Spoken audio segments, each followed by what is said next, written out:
Hello check. हाँ भाई थोड़ा साउंड दीजिएगा। जी हाँ मेरे दोस्तों, हर साल की भांति इस साल भी नवयुवक सरस्वती पूजा आप सभी भक्तजनों को हार्दिक अभिनंदन करती है और करती रहेगी। तो उठाइए दोनों हाथ और प्रेम से बोलिए सरस्वती माता की, सरस्वती माता। अब की विदाई में पहले के बदला जोर से उखाड़ दे। अब की विदाई में पहले के बदला जोर से उखाड़ दे। ज्यादा बोली जे केहू भाषण में, ज्यादा बोली जे केहू भाषण में सार के गोली मार दे। ज्यादा बोली जे केहू भाषण में सार के गोली मार दे। अरे अब की विदाई में पहले के बदला जोर से उखाड़ दे। अब की विदाई में पहले के बदला जोर से उखाड़ दे। ज्यादा बोली जे केहू भाषण में,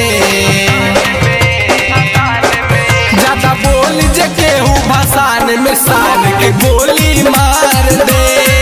ज्यादा बोली जे केहू भाषण में सार के गोली मार दे।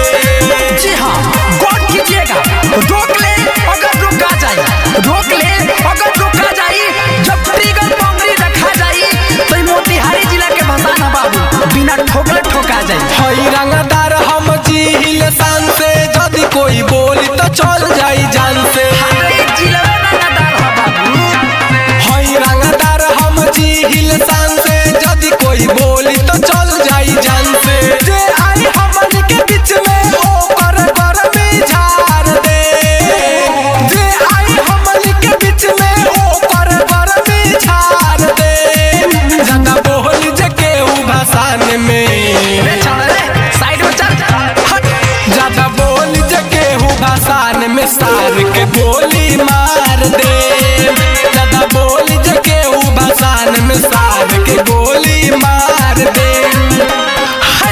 हमारे समिति के जितने भी सदस्यगण हैं, अगर हमारी आवाज आपके कानों तक जा रही है तो पीछे वाला लड़का जो सकल पलकों की तरह दिख रहा है वो कजरा वाली पर लाइन मार रहा है, तो समझा दिया जाए इस सिस्टम में जाए। चलिए बजाइए। भानु मिठाई लाल केहू नहीं बोली, चली भाषण में धाय धाय गोली। अरे फाटा के साथे साथे काटो चल।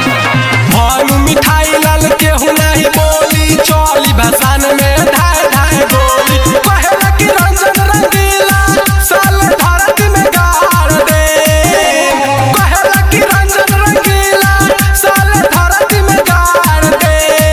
ज्यादा बोली जे केहू भाषण में, मार के पुट्ठा फाड़ दे। ज्यादा बोली जे केहू भाषण में सार के गोली मार दे। ज्यादा बोली जे केहू भाषण में सार के गोली मार दे। मनोकामना स्टूडियो मोतिहारी।